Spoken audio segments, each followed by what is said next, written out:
제2장 전천년주의와 하나님의 경륜. 일반적으로 종말론에 관한 세 가지 이론을 전천년주의, 후천년주의, 무천년주의로 제시하곤 한다. 이것은 요한계시록 20장에 나오는 천년과 그리스도의 재림의 관계에 대한 각기 다른 해석에서 나온 것으로 각 이론들의 정의는 이와 같으니, 곧 전천년주의는 천년왕국 이전에 예수 그리스도께서 재림하신다는 것이요, 후천년주의는 천년왕국 이후에 그리스도께서 재림하신다는 것이요, 무천년주의는 천년이라는 기간은 불특정 기간으로서 하나님의 어떤 완성된 기간을 뜻하는 것이므로 반드시 천년이 될 필요는 없으며, 단지 천년왕국 같은 세상이 일정 기간 지난 후에 그리스도께서 재림하신다는 것이다. 그러나 이것은 이 세 이론에 대한 극히 제한적인 지식일 뿐이다. 이 세 이론에 대한 진정한 차이점은 성경의 역사관과 성경의 해석 문제, 또한 나아가서 그리스도인들의 삶의 자세까지 관계되는 성경 전체에 대한 각각의 관점이다. 전천년주의는 성경의 모든 구절들을 문자적으로 믿고 해석한다. 문자적으로 해석함에 따라 발견되는 여러 다른 경륜들을 그대로 받아들인다. 종말에 대한 자세에도 단지 주님이 천년왕국 이전에 오신다는 정도가 아니라 주님이 오실 때까지 이 세상은 극도로 타락하고 부패한다는 것, 인간의 힘으로는 해결 방법이 없고 주님이 재림하시는 것만이 유일한 해결책이라는 것, 따라서 이 시대의 그리스도인의 임무는 이 세상을 개혁하는 것이 아니라 오히려 그 가운데 있는 사람들을 개인적으로 그리스도께 구령하는 것이라는 관점을 갖는다. 반면 후천년주의나 무천년주의 체계에서는 성경의 모든 구절들을 문자적으로 믿지 않는다. 특별히 예언에 관한 부분에서 두드러지는데 초림 때 이미 이루어진 부분에 대해서는 문자적으로 믿지만 아직 이루어지지 않은 미래에 속한 예언 부분에서는 비유적으로 해석해버린다. 종말에 관한 부분 또한 전천년주의와 큰 차이를 보이는데, 이 두 체계에서는 주님이 재림하신 다음에 천년왕국이 펼쳐지는 것이 아니라 천년 또는 불특정한 일정 기간이 의롭고 아름다운 상태로 지난 다음에 주님이 재림하신다고 생각하므로 그리스도인의 임무는 개인의 구령보다는 오히려 사회와 세상에서의 역할에 더 초점이 맞추어진다. 세상을 보는 관점도 악하니까 떠난다가 아니라 악하니까 고쳐야 한다 이다. 심지어 세상 문화를 악한 것으로 보지 않기까지 한다. 이런 점에서 전천년주의와 나머지 두 체계는 상반된다고 말할 수 있으며, 후천년주의와 무천년주의는 거의 차이가 없다 하겠다. 천년이라는 기간을 인정하느냐 하지 않느냐 하는 것은 큰 문제가 되지 않는다. 그렇다고 후천년주의가 무천년주의보다 문자적인 해석을 더 취하는 것도 아니다. 만약 후천년주의의 입장을 취한다면 언제부터 천년의 시점을 잡느냐 하는 문제점이 생긴다. 후천년주의자들의 천년이란 그리스도께서 오시기 전까지 복음 전파와 개혁 등을 통해 세상이 의롭고 아름답게 되는 천년인데, 언제부터가 천년이었는가? 로마가 기독교를 공인한 후부터 천년인가? 그렇다면 1313년에 예수 그리스도께서 재림하셨어야 한다. 루터가 종교개혁할 때부터 천년인가? 그렇다면 그리스도께서는 2523년에 재림하시게 되니 앞으로 500년 이상이 남았다. 아니면 아직 그 천년이 오지 않았는가? 그렇다면 그리스도의 재림은 적어도 1000년 이상이 남았으니 아주 요원할 뿐이다. 결국 후천년주의를 따르면 예수 그리스도의 재림을 기다리지 않겠다는 말이 된다. 그래서 그런지 비록 입으로라도 재림을 기다린다고 하는 사람들은 후천년주의보다는 무천년주의를 택한다. 무천년주의를 택할 때 이들은 매우 편리하다.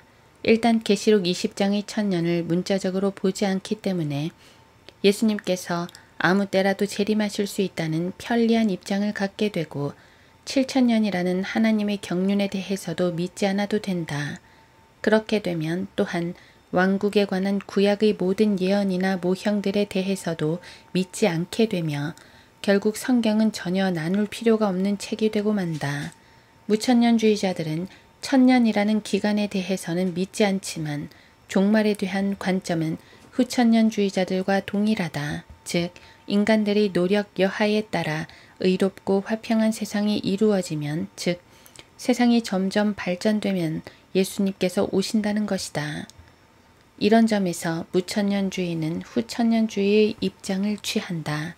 또한 후천년주의도 무천년주의의 입장을 취하는데 그것은 성경에 대한 문자적인 해석을 거부하는 것이다. 성경 어디를 보아도 주님이 오실 때까지 세상이 점점 더 좋아진다는 말은 없다. 아무리 복음 전파를 하고 아무리 사람들을 계몽하고 교육시켜도 세상은 악으로 치닫는다. 이 이론들은 이 악한 세상에 대한 유일한 해결책으로 예수 그리스도의 재림을 제시하지 않는다. 결국 이 두 이론은 전천년주의를 반대하는 하나의 주의로 묶이게 된다. 앞에 말했듯이 전천년주의는 단순히 재림의 시점만을 다루는 종말론 이론이 아니다. 전천년주의는 성경을 대하는 모든 관점과 관계가 되는데 가장 중요한 것 중 하나가 하나님의 경륜에 따른 성경의 구도이다. 흔히 말하는 시대 구분이 바로 그것인데 각 시대들은 몇 가지 중요한 사건이 발생할 때 하나님께서 인간들을 다루시는 방법이 달라지는 시기를 기준으로 삼아 나누어진다. 예를 들어 십자가 사건은 매우 커다란 획을 긋는 사건이다. 이 사건으로 하나님의 경륜은 대폭 바뀌게 된다. 십자가 이전에는 율법이 있었고 동물의 피가 있었고 이스라엘이 다루심을 받게 되었으나 십자가 이후에는 한 번 흘려진 그리스도의 피만 있게 되고 율법 대신 복음과 자유의 법이 있게 되며 야고보서 2장 12절 이스라엘이 아니라 교회가 다루심을 받게 된다. 자, 성경이 이 정도로만 나뉘어진다면 얼마나 좋을까? 무천년주의자들도 이에 대해서는 동의한다. 하지만 하나님의 경륜이 바뀔 만한 사건은 그 외에도 여럿이 있다. 인간의 타락이 그것이고 노아의 홍수가 그것이고 아브라함의 선택이 그것이며 출애굽도 매우 중요한 기점이다. 십자가 이후에는 또한 그리스도인의 휴거와 그리스도의 지상재림과 그로부터 1000년 후에 있을 새하늘과 새 땅 창조 또한 커다란 기점이다. 인간의 창조 때부터 타락 때까지는 그 기간이 매우 짧을지라도 한 시대로 분류되는데 그것은 인간에게 죄가 없었던 유일한 시대이기 때문이다. 이때를 무죄 시대라고 하는데 인간에게는 하나님의 형상이 온전히 있었고 하나님께서는 아담과 자유롭게 교제하셨다. 타락한 이후에는 인간에게 죄가 들어왔으며 하나님의 경륜은 무죄한 인간을 다룰 때와 같을 수 없었다. 이들은 양심에 따라 심판을 받기 때문에 양심시대라고 불린다.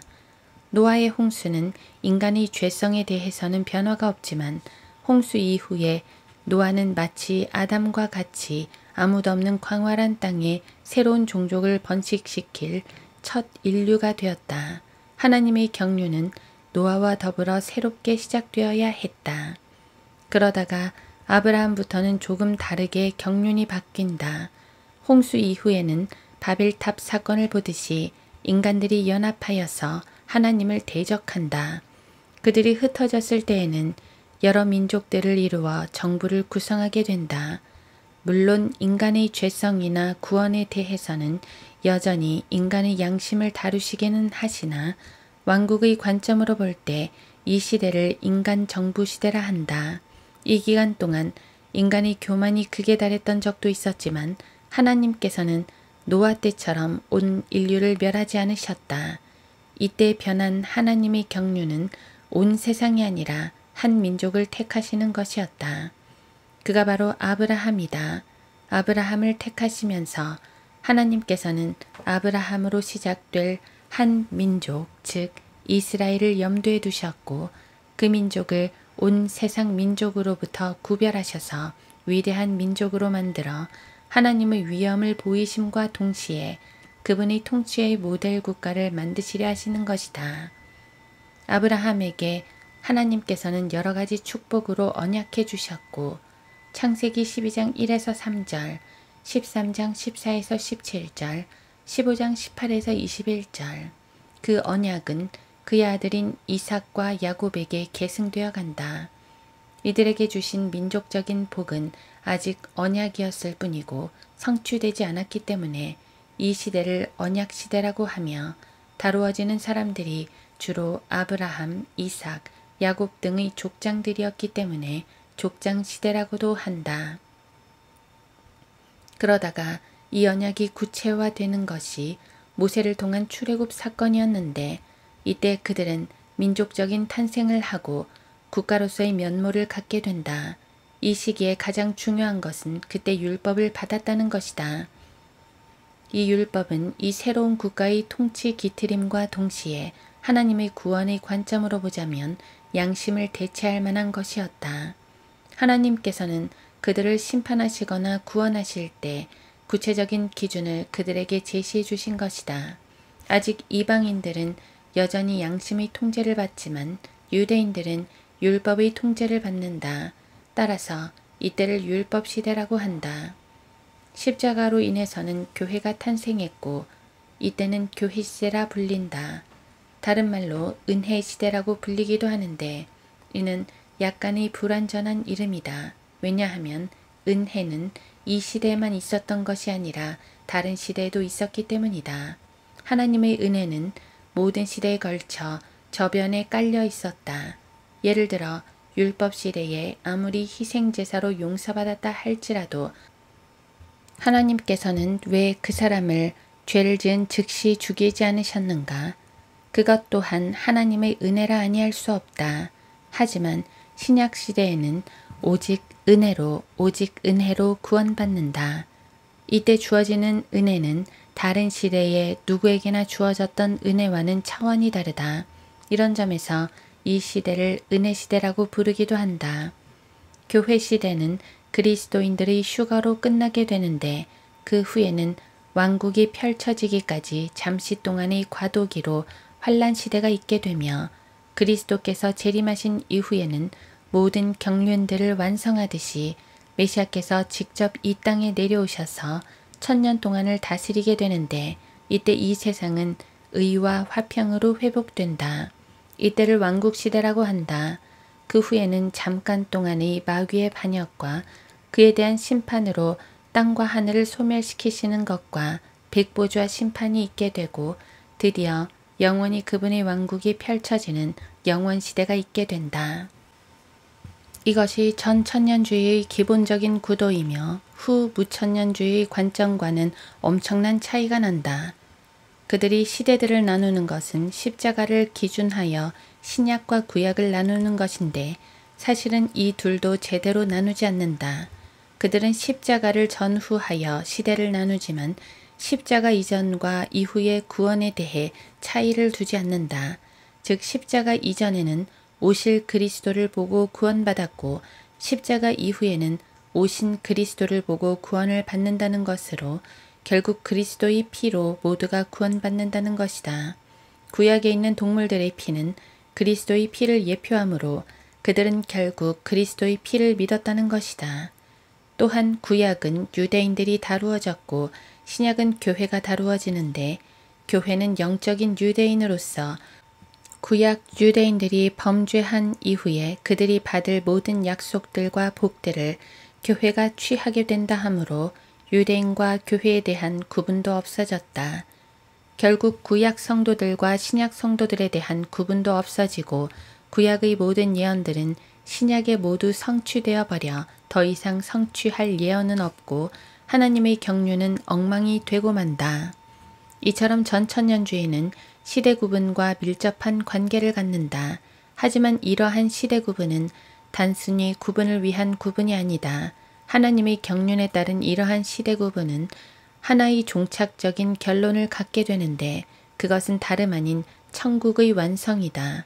바로 여기에서 후 무천년주의와 구별되는 전천년주의의 특징이 있다. 후 무천년주의자들에게 있어 성경의 중심은 그리스도의 십자가다. 십자가로 인해 구속이 완성되었고 사탄은 십자가에서 머리가 부서졌다고 그들은 믿는다. 따라서 성도들은 승리한 기반 위에서 복음과 더불어 계속 전진을 할 것이고 계시록 6장 1, 2절을 해석하는 그들의 방법에 따라 역사는 지속적으로 선한 방향으로 발전할 것이며 그 시점의 한 지점에서 예수 그리스도께서 다시 오신다는 것, 이것이 십자가의 구속을 중심으로 삼는 후 무천년주의자들의 관점이다. 그러나 사탄은 십자가에서 머리가 부서지지 않았다. 그는 거기에서 단지 형을 선고받았을 뿐이지 아직 형의 집행은 이루어지지 않았다. 그 집행은 예수 그리스도의 재림에서야 있을 것이다. 로마서 16장 20절. 따라서 전천년주의는 성경에서 십자가라는 하나의 축이 아니라 십자가와 재림이라는 두 개의 중심축을 발견한다. 구약의 예언들은 덜어는 십자가를 예언하지만 대부분이 재림을 예언한다. 재림으로 펼쳐질 그 의로운 왕국, 하나님께서는 바로 이 왕국을 이루시고자 그토록 여러 경륜들을 펼치시면서 시대들을 통해 역사를 주관하셨다. 아담에게 땅을 주신 것도 이 땅에 대한 그분의 통치권의 위임이요. 노아에게 다시 땅을 주신 것도 새로 펼쳐진 땅에 대한 통치권이었다. 그러나 인간들은 하나님의 통치를 받지 않고 자기들의 정부를 세워 하나님을 대적한다. 이에 하나님께서는 아브라함을 택하시어 그분이 통치하실 하나의 모델 국가로 삼으셔서 이방 위에 우뚝 서게 하셨으나 그들은 반역하여 이방 국가들처럼 왕을 요구한다. 결국 인간들에 의해 잘못된 왕이 선출되었으나 사울, 하나님께서는 하나님께서 원하시는 왕 다윗을 중심으로 그분의 통치권을 회복하셨다. 다시 그 왕국은 이방인들과 마찬가지로 지속적인 범죄로 하나님의 통치를 벗어나고야 말았지만 때맞춰 하나님께서는 친히 내려오시어 천국을 전파하셨다. 마태복음 4장 17절. 그분께서 친히 그들을 다스릴 왕이셨다. 그러나 백성들의 겁으로 그분은 대관식 한번 제대로 하지 못하시고 인간의 죄를 제거하기 위한 십자가를 지셔야 했다. 그 후에는 더 이상 어떤 왕도 주어지지 않는다. 왕은 올라가셨고 왕국은 연기되었고 하나님의 백성 유대인도 흩어졌고 그 사이에 이 세상은 그 왕국을 차지하려는 이방 세력들의 각축장이 되어버렸다. 다행히 그분의 몸된 교회를 남겨두시어 이 세상의 빛이 되게 하셨지만 그들은 영적인 백성일 뿐이었다. 그리고 그 새로운 백성들마저도 이 세상의 빛이 되지 못하고 흑암 속에 가리워져 버렸을 때 인간이나 자연이나 망가질 대로 망가져 세상은 더 이상 희망이 없게 된 바로 그때에 마치 역사의 클라이맥스를 아주 극적인 장면으로 연출하시듯이 그분은 재림하시어 마귀를 멋지게 물리치시고 처음부터 그분의 것이었던 그 왕국을 차지하시는 것이다. 이것이 진정한 전천년주의의 역사관이다. 어떤 사람들은 나누는 구도 자체는 전천년주의 신학을 따르고 있지만 성경 해석 방법에서 문자적인 해석을 취하지 않는다. 그는 전천년주의자가 아니다. 또 전천년주의 체계를 따른다고 하면서도 이 세상의 평화와 세상의 안녕과 발전을 위해 노력하는 사람도 전천년주의자가 아니다. 천년왕국 이전에 주님이 재림하신다는 것은 믿으면서도 세상이 악해진다는 것이나 대환란이나 적그리스도를 인식하지 못하는 사람들도 전천년주의자라고 할 수 없다. 시대를 구분한다 하면서도 각 시대의 특징을 섞어 놓거나 교회 시대에다가 구약의 규례를 적용하거나 유대인의 경륜에 속한 표적들을 적용하거나 예를 들어 은사주의자들, 그런 사람들도 진정한 의미의 전천년주의자가 아니다. 따라서 전천년주의를 단순한 종말론의 한 부류 정도로 취급해서는 안 된다. 구약과 신약의 구원 방법이 다르다는 것을 주장하는 체계 정도로만 인식해서도 안 된다. 전천년주의는 이론이 아니라 참된 성경 해석 방법이며 성경을 참으로 믿고자 하는 사람들이 반드시 취해야 할 체계이다. 우리는 앞으로 이와 관련해서 각 시대들과 언약들과 예언들과 모형들 그리고 각 부류의 사람들과 사탄과 왕국과 그리스도의 재림에 관한 부분들을 체계적으로 살펴볼 것이다.